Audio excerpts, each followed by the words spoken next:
pergalės sindromas, ar ne, kai tu turi reiškia 10-15 žmonių ir bet kas pasako prieš ką nors, štai būna valdomas greitai labai. Supuolamas ir valdomas. Mosavimas vėliava, tai čia tas panašiai reiškia, kaip ir buvo gražiųjų posakių vartojimas, ar ne. Toliau liudijimai, apie tai truputėlį pakalbėsiu, nes labai svarbu yra turėti, reiškia, tų vadinamųjų ekspertų.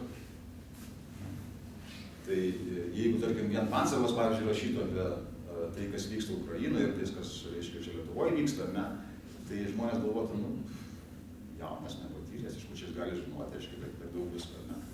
Tai tam reikalingi ekspertai. Ne, tai aš truputėlį vėliau pakalbėsiu. Toliau šūkiai.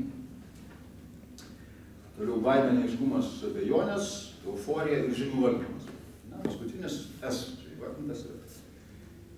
Ir čia rašau taip, žinių valdymas pasireiškia pranešimo poveikį auditorijai pagal jam skirtą pirmumo, skliaustelį, eterio laiką ir vietą žiniasklaidos kanale. Tai žinių valdymas šiuo atveju yra iš tikrųjų tie keli dalykai, mano supratimu, ne, tai yra žinojimas, kam nuleisti, kada nuleisti, ne, ir kaip nuleisti. Apie tą nuleidimą vėl truputėlį toliau pakalbėsiu. Ir čia yra klasika žiniasklaidos, iš tikrųjų reiškia, nes tą daro visi. Reikia svarbiausia turėti žiniasklaidos kanalą, kuriuo tu gali pasitikėti. Ir vėlgi pakalbėsiu apie vieną istoriją, tą tokią didžiulę istoriją, kuri dar nesibaigė šiandien Lietuvoje, kuri yra vėlgi klasikinis pavyzdys. Tai čia buvo apie priemones. Kaip tai karai, kokiom priemonėm kariaujam, sakau, tai yra ne mano sugalvota, tai yra etikos inspektorius išvardinta, bet yra labai teisingai. Dabar aš nežinau iš tikrųjų, kaip Rusija kariauja informacinį karą. Vėlgi, aš nesu specas, jinai kariauja, be abejonės, ir tai, kad, tarkim, RT, aš atidai, televizijos kanalas, kuris eina, reiškia, į vakarus, iš tikrųjų labai stipriai, rodo, kad rusai supranta, kad neužtenka vien savus mulkinti, reikia ir kitus truputėlį. Ir anglų kalba suprantama. Bet aš nežinau iš tikrųjų plano, aš nežinau visų lėšų. Aš galiu kalbėti apie tai, kas Lietuvoje, mano supratimu, ką aš matau Lietuvoje. Tai Lietuvoje karai vyksta ir jie yra kelių rūšių. Jie yra nacionaliniai informaciniai karai, vadinkim tai. Jie yra asmeniniai informaciniai karai. Jie yra regioniniai turbūt ir vietiniai arba lokaliniai. Taip yra. Tai aš gal apie visus nekalbėsiu, reiškia, bet pabandysiu kelis tiesiog apibrėžti, gal ir kažkaip jas pailiustruoti. Tai vienas mano supratimų karas, kuris vyko labai akivaizdus nuo praėjusių metų, ne nuo šių metų pradžios, 14. Nuo praėjusių metų pabaigos iš principo, tai buvo Grybauskaitės karas už save. Ir kai jinai jau turbūt suprato, kad jie nebėra šansų pretenduoti Europos komisijos prezidentus, ko ančiau daryti tiek galės. Maždaug turbūt lapkričio mėnesį pernai paaiškėjo, kad nebegalės, nes nebuvo pritarimo iš tam tikrų valstybių. Ir tada jis matė, kad reiškia antrą kadenciją Lietuvos. Ir kas vyko iš tiesų, ir kas vyko, ir vienas iš mano supratimų, tas klasikinis pavyzdys yra tas skandalas su VSD pažyma. Ir tai yra puikiausia iliustracija, kaip informaciniai karai yra vykdomi. Aš nežinau, visi prisimena, kas ten buvo, reiškia, bet idėja buvo tokia, kad, jeigu jūs neprisimena, aš trumpai pasakysiu, kad BNS vieną dieną, kas tai buvo dabar galvoju, spalis gal, lapkritis gal, tačiau praėjusiu metų pabaiga, paskelbė slaptą VSD pažymą, kurioje buvo pasakyta, kad Rusija stiprins propagandą ir puls asmeniškai dalį Grybauskaitę.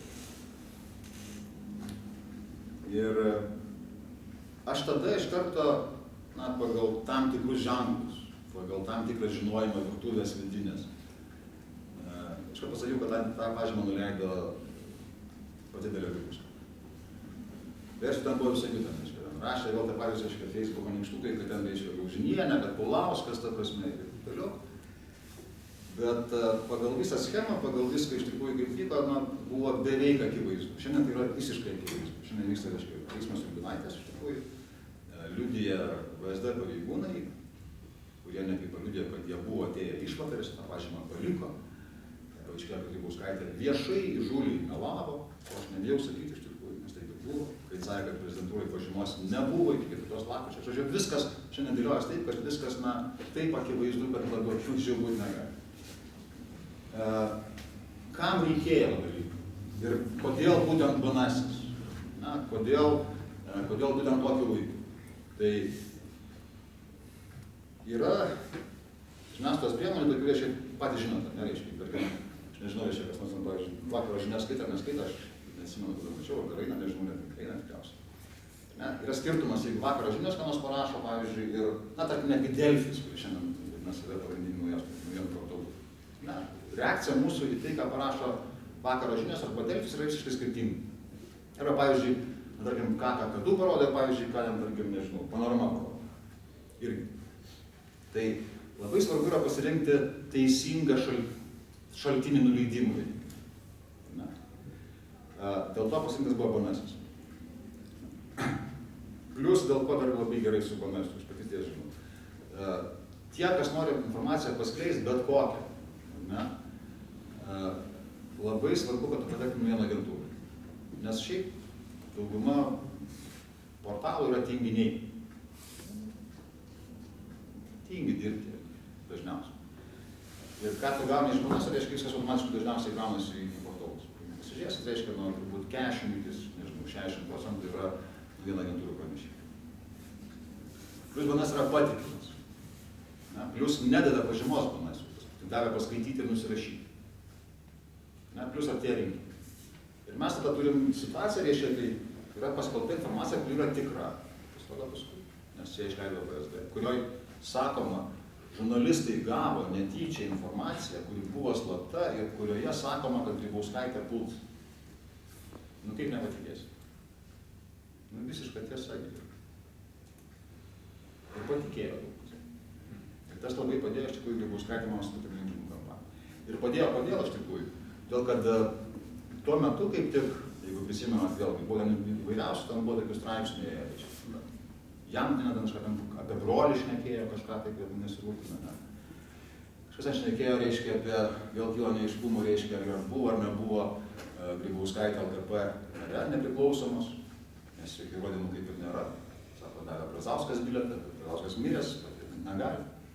Dar kažkas kalbėjo apie ryšį su KGB Grybauskaitės. Tačiau, iš tikrųjų, daug tokio puolimo neiškaus, be atsakymų ir staiga paaiškėjo, kad mūsų VSD viską žino. Turi šnipų, visi viską žino, kad Grybauskaitė puls. Ir tie visi puolimai iš tikrųjų jie pasidaro beprasmį. Ir labai gerai pasakė Landsbergis šitoje vietoje, kad tas skandalas paskiepė Grybauskaitę nuo visų galimų skandalų. Ir tai yra irgi informacinio karo dalis. Kai tu žinai, pavyzdžiui, kad tu žinai kažką padarai blogą. Ir žinai, kad kažkas žino, kad padarai blogą. Tai geriausiai išeiti ir pasakyti apie tą blogą, bet kitaip. Primeluoti ką nors. Nes tada visi galvos, kai šis anas sakys tiesą, jis sakys, jau perspėjo, jau viskas aišku, tai taip žinojimas apie tai. Tai čia vienas karas. Ir jis dar tebevyksta, iš tikrųjų, bus labai įdomu matyti, kaip jisai baigsis ir kuo jis baigsis iš tikrųjų. Pavyzdžiui, Binaitė išteisins, ar paaiškės, kad pažyma buvo neslapta, ar pažymės, kad niekas nepaliko, niekas niekam nedavė. Bus labai įdomu iš tikrųjų. Antras karas, mano supratimu, yra Grybauskaitės karas už naują koaliciją.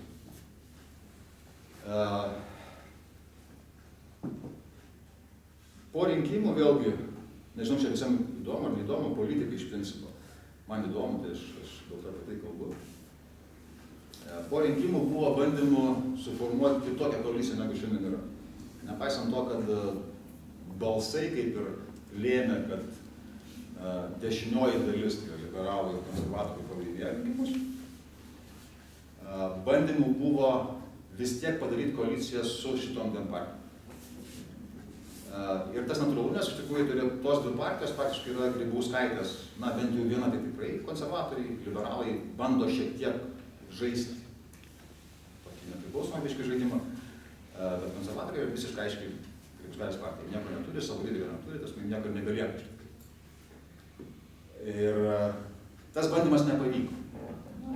Šiuo atveju iš tikrųjų tie 4 laimėtojai, turi galvoje, dabar jau lygiai 3, Darbo partija, Pakso partija, socdemai ir Lenkai, atsispyrė tuo metu tam bandymui sužaisti, reiškia, pažaidimus, reiškia, ir ta koalicija gavosi truputėlį kitokia negu norėjo Grybauskaitė. Bet to nepasibaigė viskas. Ir aš manau, kad nesibaigs.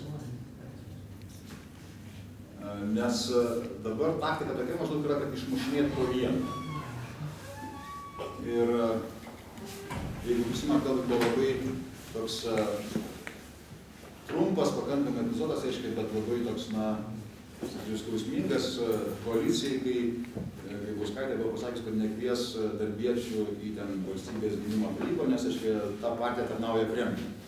Prisimenu, tas visus nuo A iki S, reiškia, tai turim priešą, turim Kremlių, turim vėliavą, reiškia, ir staiga ta partija buvo tokia bandoma, jie buvo bandoma išmušti, reiškia, iš koalicijos, išmušė vieną partiją, didesnę, reiškia, bet kurią, ir koalicija būna savaime. Neišėjo, nes kažkaip, reiškia, Butkevičius nepasidavė tuo tarpu, reiškia, ten tie pasispiriojo, reiškia, ten nesisveikino bažnyje su sudomėjęs, paskui, reiškia, kažkaip išėjo, viskas pasikeitė. Antras buvo, reiškia, Lenkai. Buvo Citacka, buvo pirmiausiai sąrašas Edesės, reiškia, po to buvo Citacka ir Lenkų nebeliko. Koalicija truputėlį sumažėjo. Dabar mano supratimu vyksta trečias, tai yra proksistai, kuriuos, sakykime, bandoma išmušti. Tas, kas darėsi dabar sistemos, supratimu yra būtent tas tęsinys visas Darbo partijos, Juodųjų sąrašų ir dabar trečias. Tai ir tame kare taip pat dalyvauja daug kas. Dalyvauja, mano supratimu, ir tos institucijos, kurios yra pavaldžios Grybauskaitei tiesiogiai, tai yra VSD, STT, labai gerai dalyvauja Delfi. Ir man, pavyzdžiui, buvo, iš tikrųjų labai smagu ir juokingai iš dalies matyti, kai Delfi pasirodė, čia neseniai visai, straipsnis apie Restartą. Apie tokią įmonę, kuriai gal dar taip vadovavo, nežinau, kad vadovavo, tikriausiai Paksas kažkada, tai 93 metais. Ten šiandien nemsidėš, kad plauna pinigus baisiai visi. Ir staiga vėl visa istorija iškyla į Delfį, su visais dokumentais, su sąskaitų išraiškais, kurios Černiauskas kažkokiu tai būdu tikriausiai ėjo ir rado, nežinau, po Soliuku, ar kaip Tomkus mėgdavo rasti geležinkelio traukinio kupė, reiškia, pačiūžinį. Po to, reiškia, antras buvo apie Komskį, apie Ručią ir Ručienę. Ir vėlgi buvo didžiulis apie deklaracijas, reiškia, kuriuose iš principo nieko nėra tokio blogo, bet yra daug pinigų.